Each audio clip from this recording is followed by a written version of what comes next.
About this. So I used to live in and around the nation's capital, Washington D.C. So I have a little bit of some information here. So Congress overrides D.C. voters, keep sales of marijuana illegal in the district. So for those of you that don't know the laws in Washington D.C. It's always been illegal to sell marijuana, though it is not illegal to give another person marijuana. And so the loopholes is there are plenty of therapists that you can meet in Washington, D.C., and you could ask them for some therapy sessions, and then they'll talk to you about, life for 2 minutes, and then they'll give you a free gift basket. It's totally free. Has nothing to do with the fact that you went in there for therapy, and it happens to have an ounce of weed in there. So but it's totally free. You didn't buy the weed. You were actually just going for some therapy sessions. You were buying a cup holder or a coaster, and it's just a really expensive. It's a collectible. It's an $80 coaster, and again, $100, $200 coaster. And it's a really good coaster, really, I don't know, some famous person owned it. And then it just so happens, as you're leaving the area, you get some marijuana in a gift basket, completely free, not even remotely related. But anyway, so that's how it's been in Washington, D.C. since they decriminalized it's a weird thing. But anyway, I used to live there. I went to plenty of weed shops, and that's how it worked. You'd buy some fun item, or you'd buy a therapy session, you're good to go. But anyway, but so here we are now. The Congress is passing this spending bill. And what they're doing is they're for whatever reason, they're saying, yeah, you can't do that in DC anymore. And this is a big problem.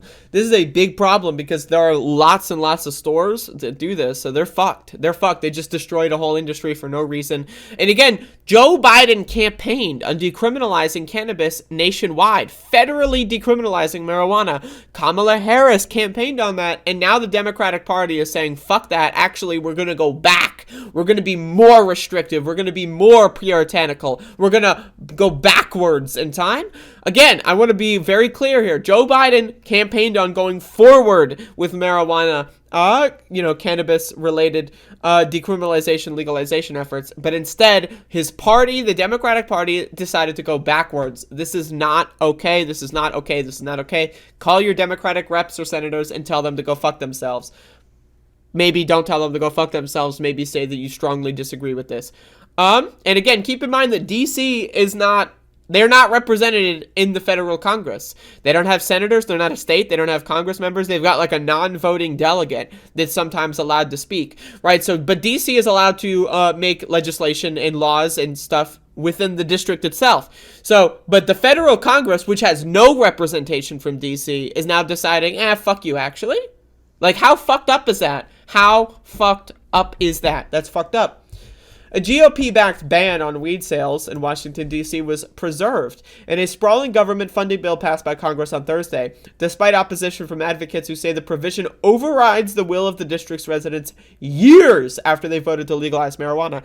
I moved out of D.C. in 2019, and I was buying weed for years in D.C. So, this is I think they legalized it maybe in 2016, 18, I'm not sure. But a while ago.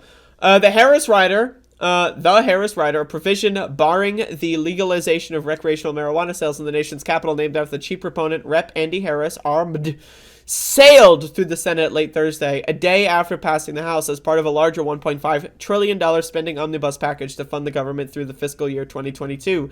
Congressional Democrats had pushed to do away with the provision, opting not to include the rider in the government funding bills unveiled by appropriators in both chambers last year, but negotiations say the rider was reinstalled in appropriations after sharp opposition from Republicans. So this is something that they do.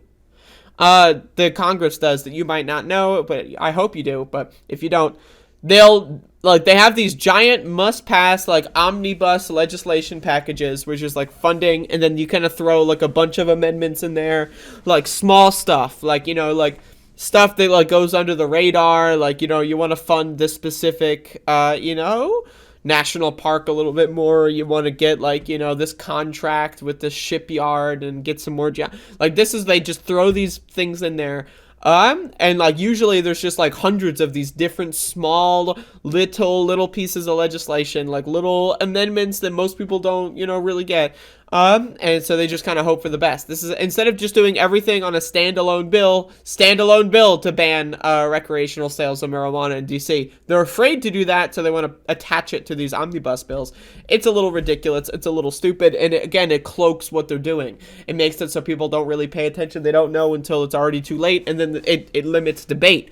So anyway, we don't like the fact that it's there, but it was a choice between providing DC and the American people with funding for the big priorities and still having them or not having them. Senator Chris Van Hollen, garbage, by the way.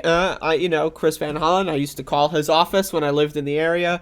Not so good. Not a huge fan. Chair of the Appropriations Subcommittee on Financial. So again, we don't like the fact that it's there, but it was a choice.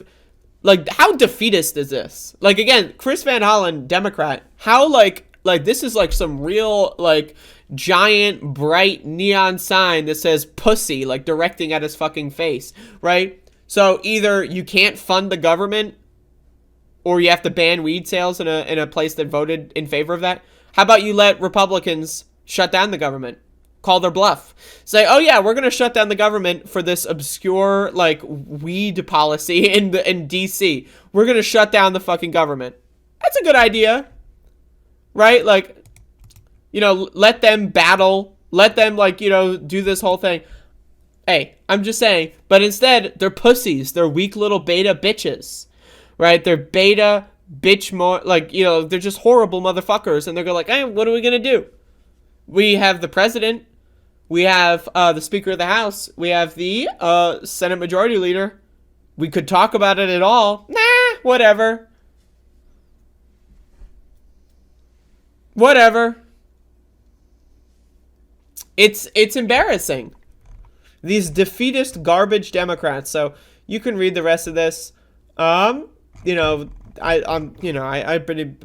you the gist. But it's just, they're so weak. They're so embarrassing. There's something going on with my webcam. I don't know. It's like, it's, I don't know.